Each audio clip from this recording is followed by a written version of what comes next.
तो तुम लोग का क्या करेंगे आज प्रश्न वाले दो गुणितों का उदाहरण नंबर 2 बताएंगे। तो पहले तुम लोग क्वेश्चन देखो, ठीक है, पहले क्वेश्चन समझा देते हैं। तो क्वेश्चन देखो, यहाँ पे क्वेश्चन कहता है कि द्विघात बहुपद x square plus 7x plus 10 के शून्यांक ज्ञात करना। तो पहले क्या ज्ञात करना है इसका शून्यांक, मतलब हमको शून्यांक बताया था ना कि एक्स का मान ऐसा नंबर लिखना है जिसको सबको हल करने पर क्या आंसर आना चाहिए, 0 आना चाहिए। उसी को हम क्या बोलते हैं शून्यांक। पर हमारा छोटा डाटा रहता है क्या करते हैं उसको आसानी से बना सकते हैं ना। और यहाँ पर देखो क्या स्क्वायर भी और बिना स्क्वायर वाला भी है, ठीक है ना। तो इसको हल करने के लिए कौन सा विधि उपयोग करेंगे, गुणनखंड विधि, गुणनखंड विधि का उपयोग करेंगे, ठीक है ना। उसके बाद देखो अब शून्यांक ज्ञात करने के बाद मतलब एक्स का मान निकालने के बाद क्या ज्ञात करना पड़ा, शून्यांकों का तथा गुणांकों का क्या कर बीच में क्या करता है संबंध में क्या करना है सत्यापित, मतलब तुमको एक प्रूफ करना है कि दोनों क्या होगा आंसर हमारा जो निकलेगा अल्फा और बीटा वो क्या है वो सही है। और इनको सिद्ध करके दिखाना भी पड़ेगा, ठीक है ना। तो चलो पहले हम शुरू करते हैं। तो सबसे पहले हम क्या करेंगे शून्यांक ज्ञात करेंगे। शून्यांक ज्ञात करने में क्या बताए थे, जब भी हम शून्यांक इसके क्या मान लेंगे हम बराबर में 0 मान लेंगे। उसी को ना बोले शून्यांक यानी कि इसका मान क्या आना चाहिए हमारा 0 आना चाहिए। और जो एक्स का मान है ना वो क्या होगा दो तरह आएगा, प्लस में आएगा वो माइनस में, मतलब 2 को मान आना चाहिए इसमें। तो ध्यान से देखो अब इसका गुणनखंड विधि क्या करते हैं, देखो पहला तो याद रखना कि जो भी स्क्वायर वाला होगा ना उसको पकड़ना है जो क्या होगा अचार होगा, नहीं कि चार और अचार में क्या होगा स्क्वायर होना चाहिए और अचार में केवल नंबर, उन दोनों को पहले हम गुणा करेंगे। तो पहले ध्यान से देखो यहाँ पे स्क्वायर दिख रहा है ना, तो पता स्क्वायर क्या जो यहाँ पे गुणांक है कितना गुणांक है 2 गुणांक है। एक हमेशा कुछ नंबर दिख रहा है यहाँ पे, इसका मतलब वो क्या एक छुपा है ना, यानी कि एक। और यहाँ पे कितना दिख रहा है 10 को हम 1 से गुना करेंगे तो कितना बनेगा 10 ही बनेगा ना। अब 10 को गुणनखंड करना पड़ेगा, ऐसा गुणनखंड करना पड़ेगा 2 भाग में बांटना पड़ेगा ताकि जोड़ के या घटा के हमारे आने वाला कितना है 7 आना पड़ा, ठीक है ना। ध्यान से देखो 10 को पहले हम 10 के क्या करेंगे लोस वजह से लोस हो या गुणनखंड जो भी बोलो। अब तो इसको हम पहले 2 से देते 2 5 दूना 10 हमारा आ गया 2 और 5। अब अगर 2 और 5 में जोड़ने पर 7 आएगा या घटाने पर 7 आएगा, जोड़ने पर कौन सा जोड़ यहाँ प्लस है कि माइनस है, प्लस है तो इसका मतलब प्लस वाला जोड़, यानी कि यहाँ पर भी प्लस और यहाँ पर भी प्लस, ठीक है ना। आप लिखेंगे देखो यहाँ पे एक्स स्क्वायर है तो एक्स स्क्वायर आएगा अब प्लस। हम तुम ये दोनों में से किसी एक को लिखना पड़ेगा फर्स्ट नहीं, या तुम 2 को लिखो या 5 को लिखो, तुम्हारी इच्छा किसको लिखेंगे पहले। अरे पहले हम 2 को लिख लेते तो यहाँ पे क्या लिखेंगे 2 और यहाँ पे एक्स है तो एक्स पी प्लस नीचे में कितना है 5 है तो 5 फिर एक्स है तो यहाँ पे एक्स, क्योंकि इसी को हम क्या किया गुणनखंड कर दो, यहाँ पे 2 एक्स यहाँ 5 एक्स कितना हो जाएगा 7 एक्स हो जाएगा। यहाँ पे प्लस में कितना है 10 है तो 10 बराबर में 0 तो 0। अब देखिए 4 को में बांट दिया ना, अब जैसे ही 4 को में बढ़ गया तो इसका क्या करेंगे इसका कॉमन निकालेगा, नहीं इसमें जो दो को क्या पेयर बना के क्या करना है इसको कॉमन निकालना पड़ेगा। तो पहले देखो यहाँ पे स्क्वायर एक्स स्क्वायर प्लस में 2x या 5x प्लस 10, अब इसका पेयर बनाए यानी कि एक्स स्क्वायर प्लस 2x का पेयर बनाए और यहाँ पे 5x और 10 का पेयर बनाए। फिर अब इसको देखो ध्यान से, अब यहाँ पे तो दिख रहा है ना एक्स स्क्वायर, यहाँ पे क्या दिख रहा है केवल x 2x है ना, मतलब इसका पावर में है इसका में नहीं जाते इसको, तो ये दोनों में से कॉमन क्या निकलेगा बताओ केवल x निकलेगा, ठीक है ना। हमारा छोटी संख्या निकालता है, यहाँ पे देखो स्क्वायर ज्यादा है यहाँ पे कम कौन है x का, मैं तो हमको x को निकालो तो x को बाहर निकालेंगे। आगे यहाँ पे नंबर क्या यहाँ पे नंबर है नहीं है तो नंबर को बाहर नहीं निकालना है।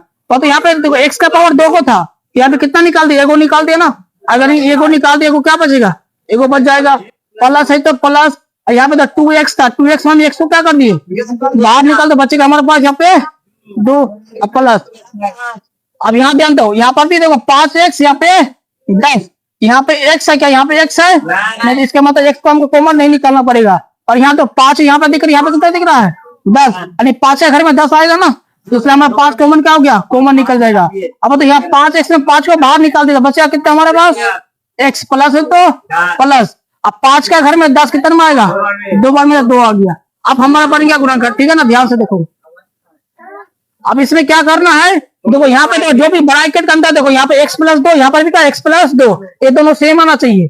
अगर दोनों का तुम्हारा सेम नहीं आ रहा इसका मतलब तुम ऊपर में कहीं ना कहीं गलती किया हो, क्या वो चेक करना एक बार। तो यहाँ हमारे पास ये दोनों क्या आना चाहिए सेम आना चाहिए। देखो बाहर में क्या बचा हुआ यहाँ पे x, यहाँ बाहर में क्या बचा हुआ है 5, यानी प्लस 5 को लिख दिया। अब यहाँ ये दोनों में से ठीक है किसी एक को लिखना पड़ेगा, तो दोनों में से क्या कर दिया x प्लस 2 को लिख दिया बराबर 0।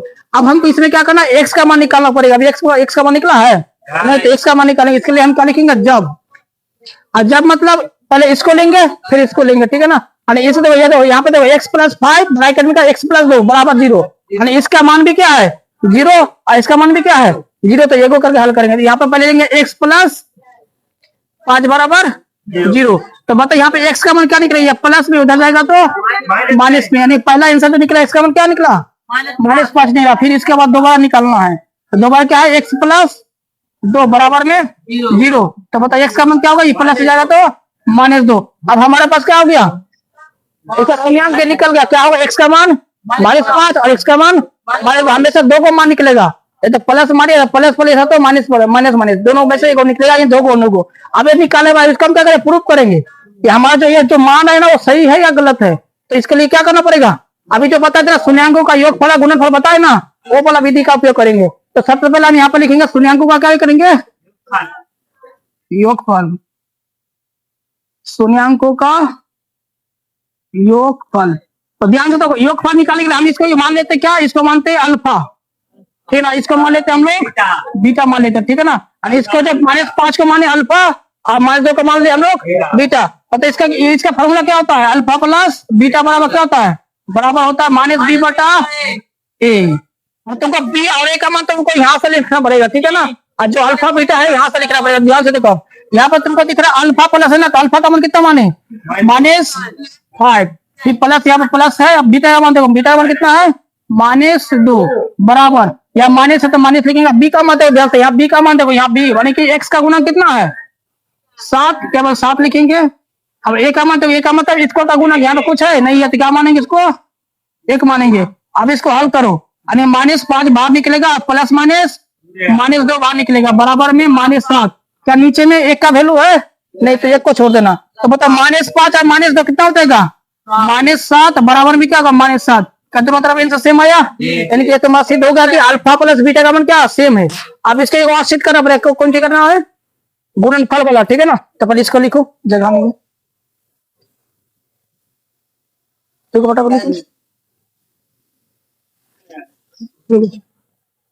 अब जो जैसे यहाँ पे स्टूडेंट को योगफल निकालना, ये दोनों क्या हो गया हमारा प्रूफ हो गया, यानी कि यहाँ पर भी -7 आ गया, यहाँ पर भी -7 आ गया। अब इसी तरह हम क्या करेंगे, गुणनफल का चेक करेंगे वो तुम्हारा मान सेम आ रहा है कि नहीं आ रहा। तो हम इसको बगल में बनाते, ध्यान से देखो यहाँ पे क्या लिखना पड़ेगा कि शून्यांकों का गुणनफल। तो गुणनफल क्या होता है, अल्फा गुना बीटा, यानी कि डॉट में लिखना, ठीक है ना। इसको इसका फॉर्मूला क्या होता है, c बटा a। अब तो यहाँ पे अल्फा का मान माने, अल्फा का मान कितना माने हैं -5 मान, तो -5 यहाँ पर लिखेगा, तो माइनस इसलिए इसको क्या कर देंगे घेर देना है। अभी डॉट का मतलब क्या होता है गुना, बीटा का मतलब यहाँ पे क्या मान है, बीटा का मान तो -2 बराबर। अभी सी, तो सी किसको बोलते हैं, जो अचर होता है, जो केवल नंबर, तो क्वेश्चन में नंबर कितना है 10 है, और वो भी प्लस में 10। और ए का मान मतलब होता है स्क्वायर का गुना, स्क्वायर का गुना कितना है यहाँ 1, नीचे में आनेंगे 1। अब गुना करो तो -5 को -10 से गुना, 2 को गुना तो 5 गुना 10, और माइनस क्या हो गया प्लस, 10 बटा 1 मतलब 10। देखो इसमें भी 10 आ गया, इसमें भी 10 आ गया ना। इसका मतलब जो हम मान माने ना, क्या वैल्यू निकला हमारा कि -5 और -2 क्या है वो सही है, यानी ये दोनों को लगाने पर हमारा सिद्ध होता है कि यानी कि गुणनफल और योगफल दोनों क्या है मान जो आएगा क्या बराबर आएगा। अब इसको लिखो बगल वाला। अब तो उदाहरण 3 देखो, उदाहरण 3 कहते हैं बहुपद x² - 3 के शून्यांक ज्ञात करना है, मतलब वही शून्यांक मतलब x का मान निकालना है, और उसे शून्यांक तथा गुणांकों के बीच संबंध के सत्यात्मक की जांच करना है, मतलब उसको फिर उस तरह जांच करेंगे जैसा भी जांच करके दिखाए, सिद्ध करना, ठीक है ना। तो पहले हमारे पास जो नंबर दिया क्या दिया हुआ है x² - 3, ठीक है ना। तुमको तो पहले शॉर्टकट बता, शॉर्टकट पहले ही बताए थे। तो ध्यान दो यहाँ पे कहते हैं कि x का मान इतना रखो ताकि हमारा 3 घटाने पर क्या होगा 0 आ जाएगा। इससे पहले जो उदाहरण में हम बताए थे एग्जाम्पल में क्या होगा x² - 2 का बताए थे। ध्यान दो जब यहाँ पे स्क्वायर और यहाँ पे कोई एक लेटर आएगा, ठीक है ना, 2 आएगा, तो इसी का क्या करें रूट में लिखना है, इसको क्या लिखना है, इसको रूट में आएंगे। यहाँ पे हम अगर तुम्हारे x का मान क्या करते हैं +- √2 लिखेंगे, तो ये तो x का मान अगर √2 पुट करें तो हमारा आंसर क्या आ जाएगा 0, जैसे देखो यहाँ पर दिखाते हैं। जैसे यहाँ पे x का मान, x का क्या लिखेंगे पहले √2 लिखेंगे, तो √2 का स्क्वायर माइनस में 2। तो बताओ कि यहाँ पे √2 का स्क्वायर क्या होगा, √2 का 2 -2 घटाएंगे तो 0, तो 0 आ गया, इसका मतलब क्या है, ठीक है। उसको देखो माइनस में लगा देगा, इनके -√2 लगाएंगे इस बार, तो -2 रूट तक लिखाएंगे माइनस, तो ना -2 बराबर। अब ध्यान से देखो अगर माइनस का बात करेंगे तो माइनस माइनस प्लस बन जाएगा, √2 का क्या होगा केवल 2, और 2 में 2 घटाएंगे तो ए भी 0। तो याद रखना जो भी यहाँ पे नंबर दे रहे हैं ना उसको क्या करना है रूट में लिख देना है। जैसे यहाँ पे देखो, यहाँ पर 3 है तो यहाँ पे क्या लिखेंगे, √3, यानी प्लस में √3 आगो माइनस में √3 ना। ये शॉर्टकट में एग्जाम्पल ये, लेकिन इसको तुमको हमको देखो बना के दिखाते हैं, बना देंगे। चलो आप बनाते हैं, कैसे बनाएगा तो याद रखना कि शून्यांक का मतलब क्या मानेंगे हम लोग को, यहाँ पे 0 मानेंगे हमेशा। जो भी निकालने पर शून्यांक मतलब 0 लिख लेना है। अब आते इसको हल करते हैं तो ध्यान, तो यहाँ पे x² है, क्या पता है -3 है। अब -3 बराबर 0। अब इसको हम दो तरह बनाएंगे, ठीक है ना। ध्यान से देखो, पहला तरह देखो, अगर हम यहाँ पे x² बराबर ये प्लस उधर जाएगा तो माइनस, सॉरी माइनस है, माइनस हो जाएगा तो प्लस। अब यहाँ पे क्या करेंगे, स्क्वायर को भी हटाएंगे। स्क्वायर को हटाने का क्या लिखते हैं यहाँ पे, रूट, क्या लिखते हैं, रूट। और यहाँ पे इसको जब यहाँ पे रूट लिखते हैं, यहाँ पे क्या आ जाता है, प्लस और माइनस। तो इसलिए क्या हो जाएगा, x का मान क्या हो गया, प्लस में √3, अरे को में x का मान माइनस में √3, ठीक है ना। अब ये तुम्हारा हो गया एक तरह, देखना एक और तरह बनाते देखो ध्यान से। अब इसमें देखो x² -3 = 0। अब इसमें देखो ध्यान से, अब यहाँ पे जैसे मानते थे, अब यहाँ पे देखो ये डाल करना, अगर 3 है ना तो बताओ ऐसा कौन सा नंबर है जो दोनों को गुना करेंगे तो 3 आ जाएगा। नहीं कोई भी, जैसे हमारा तुमको बोलेंगे 2, अगर हम 2 को मतलब 2 ऐसा पद लिखना है जिसे गुना करने पर क्या आएगा हमारा 2 भी आते, क्या करेंगे 2 √2 को गुना करेंगे तो आएगा ना 2। आगे देखो यहाँ पे रूट नहीं था, फिर हम रूट लगा के गुना करेंगे तो क्या रूट क्या हट जाता, बचेगा हमारे पास केवल 2। उसी तरह यहाँ पे 3 के बदले हम क्या लिख सकते हैं, तो √3 गुना में √3, यानी इसको हम डायरेक्ट लिखेंगे √3 का स्क्वायर लिखेंगे, √3 का स्क्वायर लिखेंगे, ठीक है ना। यहाँ पे इसी तरह लिखेंगे x² -√3 का क्या कर देंगे, इसका कहेंगे √3 का स्क्वायर 3 होता है बराबर में 0।